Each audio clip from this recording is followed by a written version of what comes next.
નમસ્કાર, હું પ્રવીણ. આજકાલ હથિયારો, બનાવટી લાયસન્સ, કરાર આધારિત બહારના રાજ્યોમાંથી હથિયારો મેળવી, લાયસન્સ મેળવી રોલા કે વટ પાડનાર કલાકારોના નામ પણ ચર્ચામાં છે અને સાથે જ રાજકીય આગેવાનો સાથે સંલગ્ન અથવા તો રાજકીય આગેવાનોના નજીકના લોકોએ પણ આ પ્રકારે લાયસન્સ અને હથિયાર મેળવ્યા હોવાનું ચર્ચાઈ રહ્યું છે.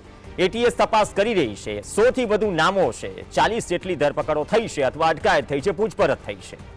પણ તમામ વચ્ચે હજુ ઘણા નામ એફઆઈઆરમાં છે. એફઆઈઆર ઘણા સોશિયલ મીડિયામાં ફરી રહી છે અને માહિતી પણ એ પ્રકારની છે કે ઘણા વગદાર નામો જે અમદાવાદમાંથી પણ હોય, સુરતમાં પણ હોય, સૌરાષ્ટ્રના અલગ અલગ જિલ્લાઓમાંથી હોય, જે કોઈને કોઈ રીતે વગ ધરાવે છે, અથવા તો લાયસન્સ મેળવ્યું, અથવા તો હથિયાર મેળવ્યું, અથવા તો એમાં મદદ કરી. તો આ કેટલા લાંબા સમયથી ચાલી રહ્યું હતું એ પણ એક સવાલ છે. અને આ રેકેટની શરૂઆત ક્યારથી થઈ, ક્યારે રસ્તો સુજાડ્યો કે આ રીતે પણ થઈ શકે? આમાં કાયદાની છટકબારી શું છે કે જેને ધ્યાનમાં રાખીને આવનાર સમયમાં જે પણ નથી પકડાયા અથવા તો પકડાયેલા છે તેમની સામે જે કાર્યવાહી થશે ને એમને કાયદાકીય રીતે એમની સામે જે પણ જોગવાઈઓ અંતર્ગત કેસ ચાલશે અથવા તો કેસ હિસાબથી તેમને સજા કરવામાં આવશે. એ કેટલી કડકાઈ ભરી છે.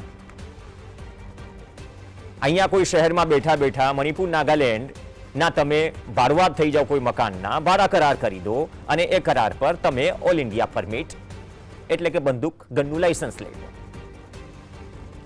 એક નામ ઉત્તર ગુજરાતના કલાકારનું પણ ચર્ચામાં છે. કહ્યું કે લાયસન્સ આવી ગયું, ગન આવવાની બાકી હતી, ત્યાં બધું જ રેકેટ ખુલી ગયું. આમાં ઘણાને ઓફર પણ થઈ હશે. જે નામો ચર્ચાઈ રહ્યા છે એ નામોના કનેક્શનના આધારે ઘણા બધા લોકોની પૂછપરછ થઈ અને ઘણા બધા લોકો હજુ પકડાયા નથી. તો પડદા પાછળ ખરેખર ચાલી શું રહ્યું છે અને પડદા પાછળ જે અમુક લોકો પકડાયા નથી તે કેમ પકડાયા નથી અથવા ક્યાં છે એ પણ એક સવાલ છે. તો ઘણી બધી વસ્તુઓ થઈ રહી છે અને આ વસ્તુઓ કોઈ દક્ષિણ ગુજરાતના કોઈ એક ધારાસભ્ય એમના નજીકના સગા લાયસન્સ મેળવે. અમદાવાદમાં બિલ્ડરોના નામ પણ ચર્ચામાં છે. અમદાવાદના એક રાજકીય વગદાર વ્યક્તિ તેમના નજીકના લાયસન્સ મળે. સુરેન્દ્રનગરમાં પણ ચર્ચા છે અને કલાકારોની દુનિયા તો આમ છે જ. આજે પકડાયા છે એમના લાયસન્સ અને ગન. આમાં એવું નથી કે ગેરકાયદેસર, પણ કઈ રીતે એક કાયદાની છટકબારીમાંથી એક રસ્તો કરીને ગુજરાતમાં બેઠા બેઠા તમે લાયસન્સ મેળવી લો બીજા રાજ્યના ભાડા કરાર આધારિત. અને લિસ્ટ લાંબુ છે. આ લિસ્ટ મધ્ય ગુજરાત, ઉત્તર ગુજરાત, દક્ષિણ ગુજરાત, સૌરાષ્ટ્ર, અમદાવાદ ખાસ કરીને આ બધા જ નામો છે. તપાસ થઈ રહી છે. જે 7 આરોપીઓ પકડાયા તેમની તપાસમાં જે બહાર આવ્યું, જે માહિતી બહાર આવી, એ માહિતી ઉપર તપાસ થઈ રહી છે. પણ ચિંતા અથવા તો ગણમથલ એ છે કે જેવો જ આ કેસમાં રાજકીય વળાંક આવે છે, એટલે કે કોઈને કોઈ જગ્યાએ ચપટી મારીને જે કહેવાય છે કે નહીં હું મને ફલાણા નેતા ઓળખે છે, એ ચપટી મારીને જે રાજકીય વળાંક કે રાજકીય વગદાર વ્યક્તિ સાથે જોડાયેલા કોઈ વ્યક્તિનું નામ આવે તો બટ ઓબ્વિયસ છે ઘણા બધા કેસમાં અધિકારીઓ પણ મૂંઝાઈ જાય. તો શું આ પ્રકારની સ્થિતિ આ કેસમાં પણ બની રહી છે?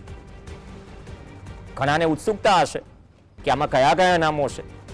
અમારી પાસે જે માહિતી આવી છે, અમારી જે મર્યાદા છે, અમે પણ કાયદામાં રહીને કામ કરીએ છીએ, એ મર્યાદાઓ વચ્ચે માહિતી પણ પહોંચવી જરૂરી છે કે આટલા લાંબા સમયથી આ પ્રકારે વસ્તુ ચાલી રહી હતી. તો શું આ પ્રકારની વસ્તુ તમે વગદાર છો અથવા રાજકીય કનેક્શન છે તો તમારા છેડા ગમે ત્યાં આડે, પણ એ છેડામાં તણખા ત્યારે જરે કે જ્યારે તમે કંઈક ખોટું કરી ગયા. તો હથિયારોના રેકેટમાં શું મોટા માથા અને કલાકાર પણ છે? અમારા સહયોગી વિરેન્દ્રસિંહ ભાટી આપણી સાથે સ્ટુડિયોમાંથી જોડાશે અને નિસાર વૈદ્ય આપણી સાથે એડવોકેટ છે જોડાશે. બંનેનું સ્વાગત છે. નિસારભાઈ, આપથી શરૂઆત કરી. નિસારભાઈ, આ મોટા માથા અને કલાકારોને જે નામ ચર્ચામાં છે, વોટ્સએપ ગ્રુપમાં ફરિયાદો પણ ફરી રહી છે, હવે કેટલા સમયથી ચાલી રહ્યું હતું અને કેમ ખરેખર શું આમાં જે રાજકીય વગ ધરાવતા કે મોટા માથા સાથે જ્યારે કોઈનું કનેક્શન બહાર આવે છે એટલા માટે ઘણા બધા કેસમાં અધિકારીઓ પણ થોડા મૂંઝવણમાં મુકાઈ જાય છે.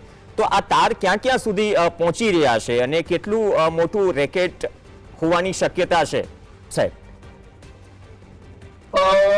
અહીં એવું જાણવા મળે છે વાયા મેસેજ અને જે રીતે હમણાં ન્યૂઝમાં ચાલી રહ્યું છે, વોટ્સઅપમાં ચાલી રહ્યું છે કે ભાઈ ઘણા ખાસા એવા જે નામચીન જે કલાકારો છે ગુજરાતના, એમણે ક્યાંક લાયસન્સ મેળવ્યા છે અને હાલ તેઓને ક્યાંક ડાયરેક્ટ ઇનડાયરેક્ટ ક્યાંક મતલબ રાજકીય પક્ષો જે છાવરી રહ્યા છે.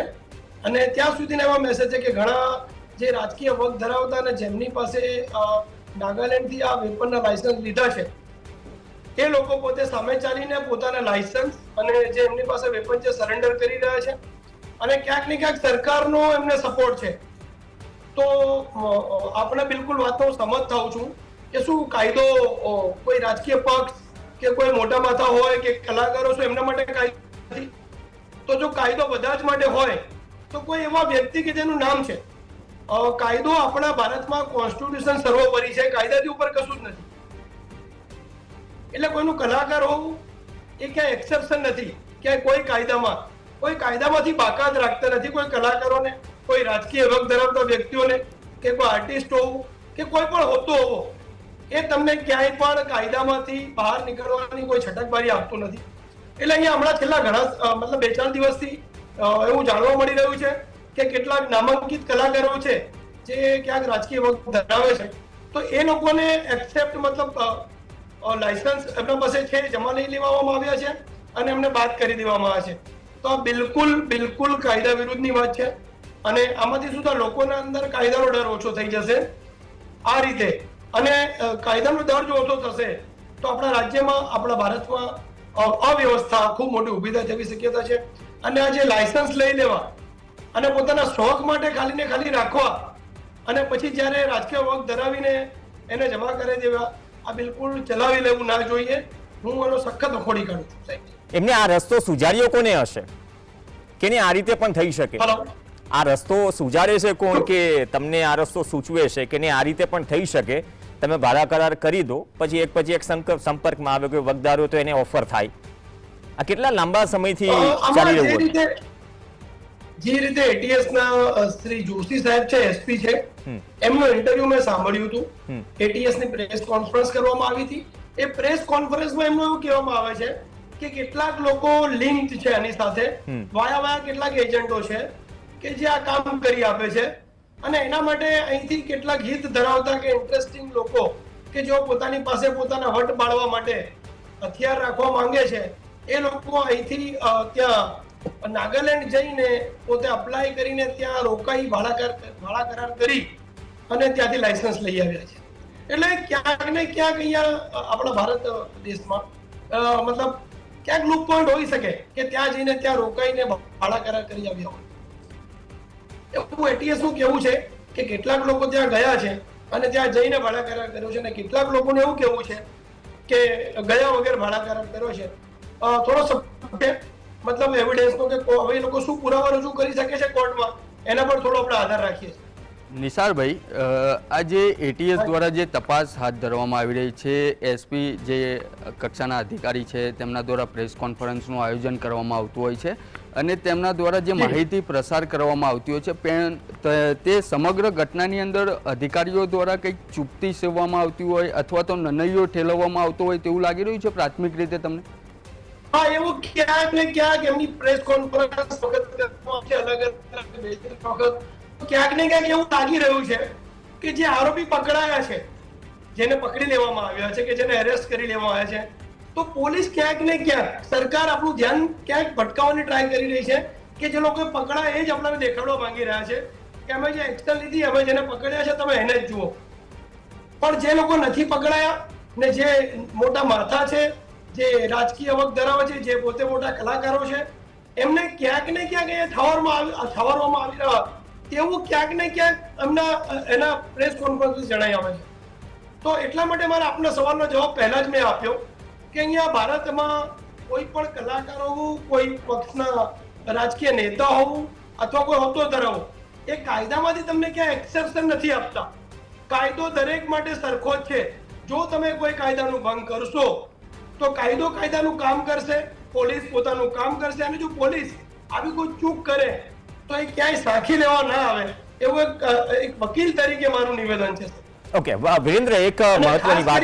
ઓકે, નહીં, હું તમારી પાસે વૈદ્ય સાહેબ આવું છું. તમે વાત કરી જે અધિકારીઓ એ પ્રેસ કોન્ફરન્સમાં જે પણ માહિતી આપી અને જે ડિફરન્શિએટ કરી રહ્યા છે કે દેશમાં કાયદો તો બધા માટે સમાન છે, પણ વિરેન્દ્ર જે વૈદ્ય સાહેબ કહી રહ્યા છે, હવે આમાં જે અત્યાર સુધી જે લોકો પકડાયા છે અથવા તો અત્યાર સુધી અમુક લોકો સામેથી હાજર થઈને લાયસન્સ કે ગન મૂકી છે, બાકી જે નામો છે જો 100 થી વધુ લોકો હોય વિરેન્દ્ર, તો આ 100 થી વધુ લોકોમાં શું કોઈ મોટા માથા છે જેનું પોલિટિકલ કનેક્શન હોય?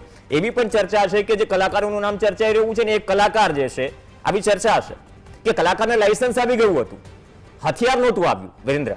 તો આ કેસમાં શું ખરેખર પછી સામેથી કોલ થયા હશે, સામેથી હાજર થયા હશે અથવા તો ભલામણો થઈ હશે, શું એ કઈ પડદા પાછળ ચાલી શું રહ્યું છે? બિલકુલથી પ્રવીણ, કે જે દિવસથી આ જે સમગ્ર હથિયારનો મામલો હતો તે અમદાવાદ ક્રાઇમ બ્રાન્ચની અંદર સૌપ્રથમ ભરત ભરવાડ ઉર્ફે ટકા વિરુદ્ધ, એટલે કે ગાટલોડિયાનો રહેવાસી છે, તેના વિરુદ્ધ અમદાવાદ ક્રાઇમ બ્રાન્ચની અંદર ગુનો દાખલ થયો, તેમાં તપાસનો ધમધમાટ. ત્યારબાદ સુરેન્દ્રનગરની અંદર આ જે સમગ્ર હથિયારો છે તે ઝડપાયા અને તેની અંદર ઘણા ખરા લોકોની ધરપકડ કરવામાં આવી, અલગ અલગ ફરિયાદો દાખલ કરવામાં આવી અને આ જે સમગ્ર ઘટનાક્રમ બહાર આવ્યો ત્યારબાદ ગુજરાત એટીએસ દ્વારા આ જે હથિયારનું કૌભાંડ હતું તેની અંદર ઝંપલાવવામાં આવ્યું અને અલગ અલગ દિશાની અંદર તેમના દ્વારા તપાસ શરૂ કરવામાં આવી.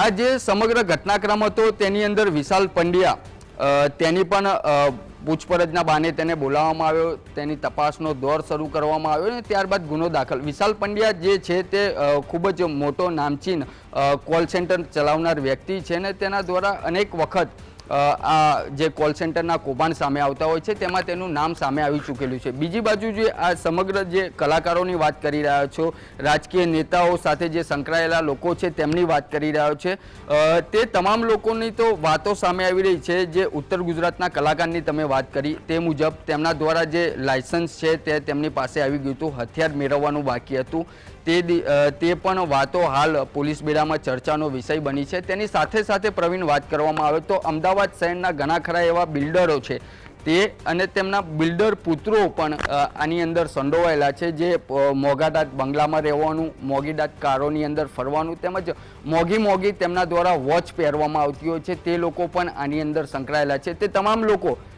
જીએસટીવી પાસે તમામ લોકોની વિગતો છે, કોણ કોણ વ્યક્તિ આની અંદર સંડોવાયેલું છે, કોના વિરુદ્ધ કાર્યવાહી કરવામાં આવી રહી છે, પરંતુ જીએસટીવીની પણ એક મર્યાદા છે કે તે જે તપાસ છે તે ચાલી રહી છે, તેથી તે નામો નથી દર્શાવી શકતા અને આની અંદર બધા નામો જે પકડાયા નથી, ઘણા ખરા અને આની અંદર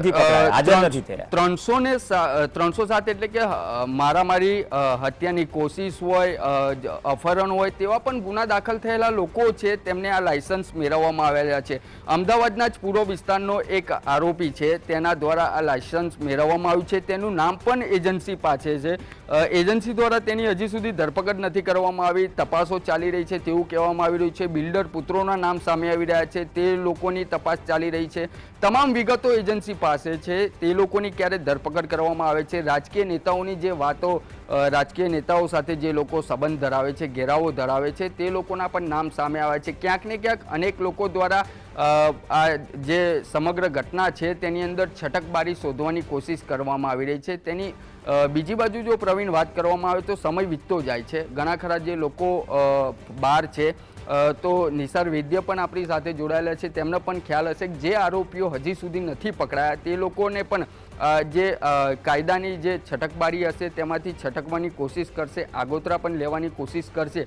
પરંતુ જે આ નામચીન જે ગુનેગારો છે, જે લોકો દ્વારા અપહરણ કરવામાં આવેલા હોય, મારામારી હોય, હત્યાની કોશિશ કરવામાં આવેલી હોય, એક આરોપી તો પ્રવીણ તેવો પણ છે કે તેના દ્વારા અમદાવાદ ગ્રામ્યની અંદર એક તે ખનીજ માફિયા છે ને તેના ડ્રાઈવર દ્વારા એક વ્યક્તિ ઉપર કાર જે તેનું ડમ્પર હતું તે હંકારી મૂકવામાં આવ્યું હતું ને તેનું મોત નીપજ્યું હતું ને ફરિયાદ પણ દાખલ થઈ હતી અને તે સમગ્ર ઘટના સર્જાઈ. તેમાંથી તે આ જે હથિયારનો આરોપી છે તે ભરેલા તળાવમાંથી કોરો બહાર આવેલો છે, તેનું પણ નામ છે આની અંદર. ઘણા ખરા એવા નામચીન લોકો છે, તેમના નામ સામે આવી રહ્યા છે. રાજકીય પક્ષોની જે વાત કરવામાં આવી રહી છે તેની સાથે સંકળાયેલા લોકો છે, તેમના નામ પણ સામે આવી રહ્યા છે. પરંતુ આ જે તમામ લોકો છે તે લોકો વિરુદ્ધ કાર્યવાહી ક્યારે કરવામાં આવશે, તે લોકોને ઝડપી પાડે ક્યારે પકડવામાં આવશે? કારણ કે સમય જેટલો વીતશે નહીં તો આમાં એમ નહીં, સમય આ પ્રક્રિયા બધી જ ચાલી રહી છે, પણ હવે ઓફિસર્સમાં મૂંઝવણ શું છે? ઘણા બધા કેસમાં આપણે જાણીએ છીએ કે કલાકારની ફરિયાદ નહોતી નોંધાઈ અને બાદમાં કોર્ટ સુધી મુદ્દો પહોંચ્યો હતો. ઘણી વખત મોટા માથાના નામ આવે અને પછી એમની સામે કોઈ કાર્યવાહી થાય, પૂછપરછ માટે બોલાવાય, અથવા બિલ્ડર હોય કે રાજકીય કોઈ ધારાસભ્યથી માનીને કોઈ રાજકીય વગ ધરાવતો વ્યક્તિ હોય, અમદાવાદની વાત કરી લો કે સુરતની વાત કરી લો, જે ચર્ચાઈ રહ્યું છે, એ કેસમાં શું અધિકારીઓને ગીર સોમનાથની જેમ છૂટો દોર અપાયો હશે કે વેટ એન્ડ વોચ જેવી સ્થિતિ છે એટલા માટે વાર લાગી રહી છે કે ઉપરથી સિગ્નલ મળે પછી એ પ્રકારની કાર્યવાહી થાય? બિલકુલથી આ કહી શકાય પ્રવીણ, કારણ કે જ્યારથી તમે અત્યાર સુધીનો જે સમગ્ર ઘટનાક્રમ છે તેની અંદર લઈ લો કે જે આરોપીઓને ઝડપી પાડવામાં આવે છે, તે લોકોની તપાસ કરવામાં આવે છે, હથિયારો મળી આવે છે, તમામ કારતૂસો પણ રિકવર કરવાની વાત કરવામાં આવતી હોય છે, પરંતુ જે લોકોના નામ સામે આવ્યા છે તેની અંદર ઘણા ખરા લોકો જે છે રાજકીય વગ ધરાવતા હોય, નામી કલાકારો હોય કે બિલ્ડર હોય કે બિલ્ડર પુત્રો હોય, તે લોકોની શા માટે ધરપકડ નથી થતી? આ લોકોની ધરપકડ થઈ તો તે લોકોની પણ ધરપકડ થવી જોઈએ ને. ક્યારે નહીં થતી હોય કે કોઈ એવા માથા હશે અથવા તો તેવા કોઈ શરણની અંદર તે લોકો ગયા હશે કે તે લોકોનું કંઈ કરી નહીં શકતા હોય અથવા તો કરવું હશે છતાં પણ તે લોકો ક્યાંક અચકાતા હશે, ક્યાંકથી ભલામણો આવતી હશે. કારણ કે અત્યારે જે પોલીસ બેડાની અંદર ને અમદાવાદ શહેરની અંદર જે ચર્ચાનો વિષય બન્યો છે તે જે ઘણા ખરા લોકોના નામ સામે આવ્યા છે તેમની ઉપર કાર્યવાહી નથી થઈ. કાર્યવાહી શા માટે ના થતી હોય? આ લોકો વિરુદ્ધ થતી હોય તો તે લોકો ઉપર પણ થવી જોઈએ ને. પરંતુ પ્રવીણ, નથી થવાનું કારણ એ કે રાજકીય વગ હોય તો તમારે તે પણ પાછું જોવાનું, દબાણ પણ આવતું હશે તેવું હાલ પ્રાથમિક દ્રષ્ટિએ આજે અમદાવાદ શહેરની અંદર પોલીસ બેડામાં હોય કે જે સ્થાનિક લેવલે લોકો હોય તેમની અંદર આ ચર્ચાનો વિષય છે. ઓકે, ધન્યવાદ વિરેન્દ્રસિંહ પાઠી અને નિસાર વૈદ્ય જોડાયા. તો સવાલ એ છે કે હથિયારોનું આ રેકેટ છે ને આટલું બધું ચાલી રહ્યું હોય તો આના વચ્ચે જે નથી પકડાયા એનો વગ કે અથવા તો એનું કનેક્શન અથવા તો એનો ગુનાહિત ઇતિહાસ છે, એ લોકો લાયસન્સ લઈને બેઠા છે અથવા કોઈ રાજકીય વગ કે કનેક્શન સામે આવી રહ્યું છે, ત્યાં શું ખરેખર અધિકારીઓ મૂંઝવણમાં મુકાય છે? અને જે વકીલે વાત કરી કે કાયદો દેશમાં બધા માટે સરખો છે, તો આ કેસમાં નિસાર વૈદ્યનો ઇશારો કઈ તરફ છે? શું નથી પકડાયા?